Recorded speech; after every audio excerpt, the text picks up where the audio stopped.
சூரிய உதயத்துக்கு முன்னாடி 1 மணி நேரம் தொடங்கக்கூடிய நேரம் பிரம்ம முகூர்த்த நேரம் அப்படின்னும் அழைக்கப்படுது. படைக்கும் கடவுளான பிரம்மாவுக்குரிய நேரமாகவும் இந்த நேரமானது சொல்லப்படுது. ஒவ்வொரு நாளின் தொடக்கமான இந்த நேரத்தை பிரம்ம முகூர்த்தம் அப்படின்னும் அழைக்கிறேங்க. இதில் செய்யக்கூடிய சில செயல்பாடுகள் பார்த்திங்கன்னா நம்முடைய தலையெழுத்தே மாற்றக்கூடியதாகவும் சொல்லப்படுது. அப்படிப்பட்ட இந்த பிரம்ம முகூர்த்த நேரத்தில் நம்ம செய்ய வேண்டிய 5 விஷயங்கள் என்ன என்பதை பற்றி தான் இந்த பதிவில் நம்ம விரிவாக பார்க்க போகிறோம். வீடியோவை ஸ்கிப் பண்ணாமல் முழுசாக பாருங்கள். நம்ம சேனலை இப்போ தான் ஃபர்ஸ்ட் டைம் பார்த்துட்டு இருக்கிறீங்க அப்படின்னா நம்ம சேனலை சப்ஸ்கிரைப் பண்ணலன்னா சப்ஸ்கிரைப் பண்ணிக்கோங்க. கூடவே இருக்கிற பெல் ஐக்கானையும் கிளிக் பண்ணிக்கோங்க. உங்களுக்கு ஜோதிட ரீதியாக சந்தேகம் இருந்தாலும் சரிங்க, தனிப்படையாக ஜோதிடம் பார்க்க விரும்பினாலும் சரி, இந்த வீடியோவுக்கு கீழே டிஸ்கிரிப்ஷனில் வராகியம்மன் ஜோதிட நிலையத்தோட தொலைபேசி எண் கொடுத்துருக்குறேன். இந்த எண்ணுக்கு தொடர்பு கொண்டு பேசி பாருங்கள். உங்கள் பிரச்சனைகளுக்கு சரியான தீர்வு கிடைக்குங்க. வாங்க வீடியோக்குள்ளே போகலாம். உங்களுடைய குல தெய்வத்துடைய பெயரையும் இஷ்ட தெய்வத்துடைய பெயரையும் மறக்காமல் கமெண்ட் பாக்ஸில் கமெண்ட் பண்ணுங்கள். பிரம்ம முகூர்த்த நேரத்தில் நம்ம எந்திரிப்பதே ரொம்பவே சிறப்பு வாய்ந்ததாகுங்க. இந்த நேரத்தில் நம்ம எழுந்திரிச்சு குறிப்பிட்ட சில விஷயங்களை செஞ்சோம்னா நம்முடைய வாழ்க்கையில் பண கஷ்டம் துன்பம் என்பதே வராது அப்படின்னு சொல்லப்படுது. அது மட்டும் இல்லாமல் வெற்றி, ஆரோக்கியம், மன அமைதி போன்றவற்றை தேடி தரும் அப்படின்னு சொல்லப்படுதுங்க. அது மட்டும் இல்லாமல் இறைவனுடைய முழு அருளும் நமக்கு பரிபூர்ணமாக கிடைக்குங்க. பிரம்ம முகூர்த்த நேரம் என்பது ரொம்பவே சிறப்புக்குரிய நேரமாகும். மிகவும் மங்களகரமான அளவிட முடியாத நன்மைகளை தரக்கூடிய நேரமாகவும் இந்த பிரம்ம முகூர்த்த நேரமானது சொல்லப்படுதுங்க. சூரிய உதயத்திற்கு முன்னாடி சுமார் 4:30 மணி முதல் 5:30 மணி வரையிலான நேரம் பிரம்ம முகூர்த்த நேரம் அப்படின்னும் அழைக்கப்படுது. இந்த நேரத்தில் செய்யக்கூடிய எந்த ஒரு சுப காரியங்களுக்கும் நாள், நட்சத்திரம், நேரம் எதுவுமே பார்க்க தேவையில்லைங்க. பிரம்ம முகூர்த்தத்தில் செய்யக்கூடிய காரியங்கள் பல மடங்கு அதிகமான நற்பலன்களை பெற்றுக் கொடுக்கும் அப்படின்னு சொல்லப்படுதுங்க. மேலுமே பிரம்ம முகூர்த்த நேரத்தில் நம்ம கண் விழிப்பதும் எழுந்திருப்பதும் புராணங்கள், வாஸ்து சாஸ்திரம் மற்றும் ஆயுர்வேதத்திலுமே அளவிட முடியாத நன்மைகளை தரக்கூடியதாகவும் சொல்லப்பட்டிருக்குது. பிரம்ம முகூர்த்த நேரத்தில் எந்திரிச்சவுடன் சில முக்கியமான விஷயங்களை நம்ம செஞ்சோம்னா நம்முடைய வாழ்க்கையில் இருக்கக்கூடிய கடுமையான பிரச்சனைகள், பொருளாதார பிரச்சனைகளிலிருந்து நம்மளால் வெளிவர முடியும் அப்படின்னு சொல்லப்படுதுங்க. இந்த பிரம்ம முகூர்த்த நேரத்தில் எந்திரிச்சு தியானம் செய்வது, மந்திர ஜபம் செய்வது, பரிகாரங்கள் செய்வது போன்றவற்றை செஞ்சோம்னா மகிழ்ச்சியும் வெற்றியும் வசமாகும் அப்படின்னு சொல்லப்பட்டிருக்குதுங்க. அது மட்டும் இல்லாமல் முக்கியமான இந்த 5 விஷயங்களை பிரம்ம முகூர்த்த நேரத்தில் நம்ம செய்வதனால வாழ்க்கையில் பண கஷ்டம் என்பதே வராதுங்க. அதிர்ஷ்டம் பெருகி கொண்டே இருக்கும். எதற்குமே குறை இருக்காது. நிறைவான வாழ்க்கையானதே கிடைக்கும் அப்படின்னும் சொல்லப்படுது. பிரம்ம முகூர்த்த நேரத்தில் எந்த 5 விஷயங்களை நம்ம தொடர்ந்து செஞ்சுட்டு வந்தோம்னா நம்முடைய வாழ்க்கையில் பண கஷ்டம், பண தட்டுப்பாடு ஏற்படாது என்பதை பற்றி பார்க்கலாம் வாங்க.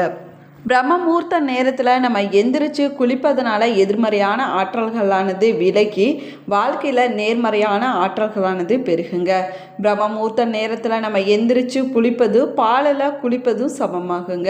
இதனால் ஆரோக்கியம், செல்வவளம் போன்றவை பெருகும் அப்படின்னும் சொல்லப்பட்டிருக்குது. மேலுமே பிரம்ம முகூர்த்த நேரத்தில் நம்ம எந்திரிச்சு குளிப்பதனால நம்முடைய உடலுக்கு புத்துணர்ச்சியானது கிடைக்குங்க.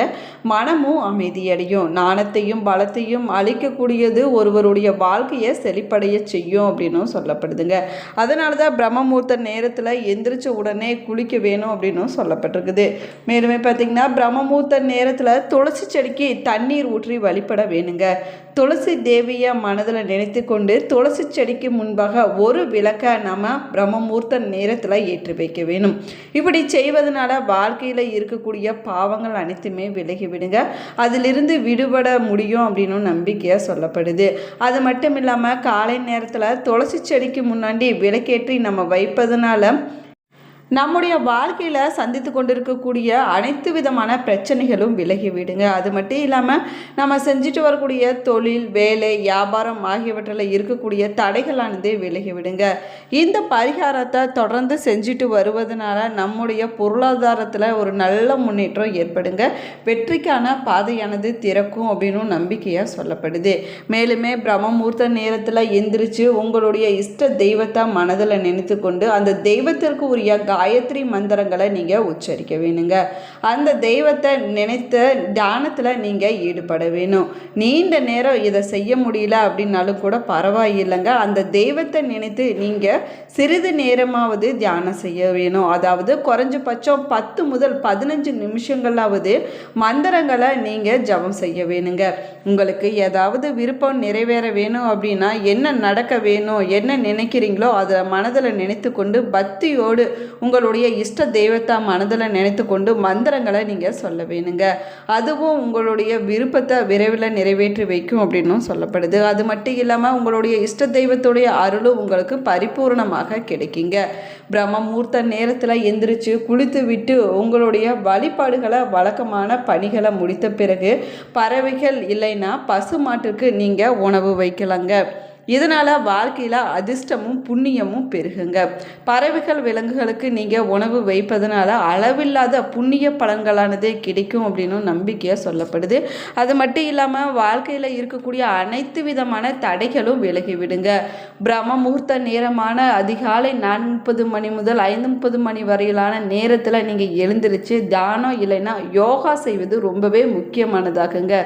ஒரு மனதுடன் தியானத்தில் நீங்கள் ஈடுபட்டிங்கன்னா மனதில் அமைதி தருவது மட்டும் இல்லாமல் உங்களுடைய மன அழுத்தத்தில் இருந்து விடுபட முடியும் அப்படின்னும் சொல்லப்படுது.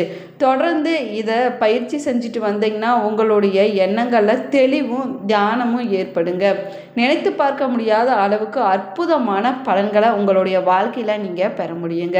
இந்த பிரம்ம முகூர்த்த நேரத்தில் நீங்கள் எந்திரிப்பதனால தெய்வீக அருளால் அழகு, ஞானம், ஆரோக்கியம், வெற்றி மற்றும் அனைத்து விதமான நலன்களும் உங்களுடைய வாழ்க்கையில் பரிபூர்ணமாக கிடைக்கும் அப்படின்னு சொல்லப்படுதுங்க.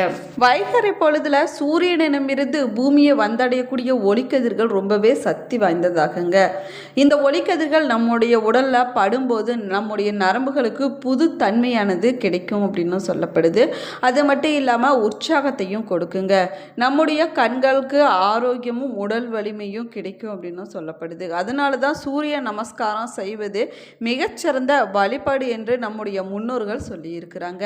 சனிக்கிழமை நாளில் அதிகாலை நேரத்தில் சனி பகவானுடைய கிரகண சக்தி பலம் பெற்றிருப்பதனால அன்றைய நாளில் நல்லெண்ணெய் குளியல் செய்வது ரொம்பவே சிறப்பு வாய்ந்ததாக சாஸ்திரத்தில் சொல்லப்பட்டிருக்குதுங்க.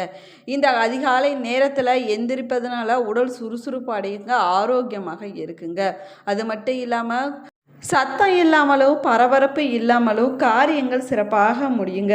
உடலுக்கும் உள்ளத்துக்கும் ஊட்டம் தரக்கூடியது காலையில் நம்ம கண் விழிப்பது தாங்க. உஷஸ் என்னும் பெண் தேவதையை பற்றி ரிக் வேதத்தில் சொல்லப்பட்டிருக்குது. இவர் தோன்றிய பிறகுதான் சூரியன் உதயமாகிறான் என்று இதனாலேயே விடிய காலம் உஷத் காலம் அப்படின்னும் அழைக்கப்படுது. இந்த தேவதையை செழிப்பான கிரகங்கள் விடிய காலையில் பூமியை நோக்கி சாய்வதனால அந்த நேரத்தில் நம்ம நீரில் மூழ்கி நீராடுவது ரொம்பவே விசேஷமானதாக சொல்லப்பட்டிருக்குதுங்க. இதனால தான் அதிகாலை நேரத்தில் நீரும் வெதுவெதுப்பாக இருக்குங்க. சூரியன் உதயம் ஆவதற்கு 48 நிமிடங்களுக்கு முன்னாடி பிரம்ம முகூர்த்த நேரமானது ஆரம்பமாகிறது. பிரம்ம முகூர்த்த நேரம் என்பது பிரம்மா அதாவது நான்முகனை குறிப்பதாகுங்க. படைக்கும் தொழில் புரியக்கூடிய நான்முகனை தன்னுடைய நாவல சரஸ்வதி அமரச் செய்து 24 கலைகளையும் படைத்ததாக சொல்லப்படுதுங்க. மேலுமே பிரம்ம முகூர்த்த நேரத்தில் திருமணம் மற்றும் வீடு கிரக பிரவேசம் செய்வது சிறப்பானதாக சொல்லப்பட்டிருக்குது. மேலுமே பார்த்திங்கன்னா பிரம்ம முகூர்த்தத்தில் திதி, வார, நட்சத்திர யோக தோஷங்கள் என்பதெல்லாம் கிடையாதுங்க. இந்த நேரம் எப்போதுமே சுப வேலையாகத்தான் சொல்லப்படுது. இந்த நேரத்தில் நம்ம எந்திரிச்சு குளித்து விட்டு இறை வழிபாடு செய்த பிறகு நம்முடைய வேலைகளை நம்ம தொடங்கினோம்னா அன்றைய நாள் முழுவதும் வெற்றியாக இருக்கும் அப்படின்னு சொல்லப்படுதுங்க. மேலுமே பிரம்ம முகூர்த்தத்தில் வீட்டில் விளக்கேற்றி வழிபடுவதனால சகல சௌபாகியங்களும் கிடைக்கும் அப்படின்னு ஐதீகமாக சொல்லப்படுது. சாதித்திருக்கக்கூடிய மிகப்பெரிய கோடீஸ்வரர்கள் அனைவருமே இந்த பிரம்ம முகூர்த்த நேரத்தில் எந்திரிச்சு செயல்பட ஆரம்பிச்சிருக்கிறாங்க. அவங்க மட்டும் இல்லைங்க, ஆதிகால தமிழர்கள் அனைவருமே இந்த பிரம்ம முகூர்த்த நேரத்தில் தான் செயல்பட ஆரம்பித்திருக்கிறாங்க. ஆரம்பம் சரியாக இருந்துச்சுன்னா முடிவும் சரியாக இருக்குங்க. ஆரம்பிக்கக்கூடிய நேரம் பிரம்ம முகூர்த்த நேரமாக இருந்துச்சுன்னா நம்முடைய வாழ்க்கையில் வெற்றி நிச்சயமாக இருக்குங்க. அதனால தான் சூரியனுக்கு முன்னாடி எழுந்து சூரியனை விட உயர்ந்த வாழ்க்கையை நீங்கள் நிச்சயமாக அடைய முடியும் அப்படின்னு சொல்லப்படுது. இந்த பிரம்ம முகூர்த்த நேரம் என்பது அதிகாலை 4:30 மணி முதல் 5:30 மணி வரையிலான நேரமாகுங்க. இந்த நேரத்தில் நீங்கள் எந்திரிச்சு செயல்பட ஆரம்பிச்சிங்கன்னா உங்களுடைய வாழ்க்கையில் நலமும் வளமும் கிடைக்கும் அப்படின்னு சொல்லப்படுதுங்க. இந்த பதிவு உங்களுக்கு பயனுள்ள தகவல்களை கொடுத்துருக்குன்னு நினைக்கிறேன். இந்த பதிவு உங்களுக்கு பிடிச்சிருந்தால் லைக் பண்ணுங்கள், ஷேர் பண்ணுங்கள், கமெண்ட் பண்ணுங்கள். இன்னும் நம்ம சேனலை சப்ஸ்கிரைப் பண்ணலன்னா சப்ஸ்கிரைப் பண்ணிக்கோங்க. கூடவே இருக்கிற பெல் ஐக்கானையும் ப்ரெஸ் பண்ணிக்கோங்க. உங்களுடைய குல தெய்வத்துடைய பெயரையும் இஷ்ட தெய்வத்துடைய பெயரையும் மறக்காமல் கமெண்ட் பாக்ஸில் கமெண்ட் பண்ணுங்கள். மேலுமே நீங்கள் எந்த மாவட்டத்திலேருந்து பார்க்குறீங்க என்பதை மறக்காமல் கமெண்ட் பாக்ஸில் கமெண்ட் பண்ணுங்கள். நீங்களும் பிரம்ம முகூர்த்த நேரத்தில் எழுந்திருந்தீங்கன்னா மறக்காமல் உங்களுடைய கருத்துக்களை கமெண்ட் பாக்ஸில் கமெண்ட் பண்ணுங்கள். Thank you friends.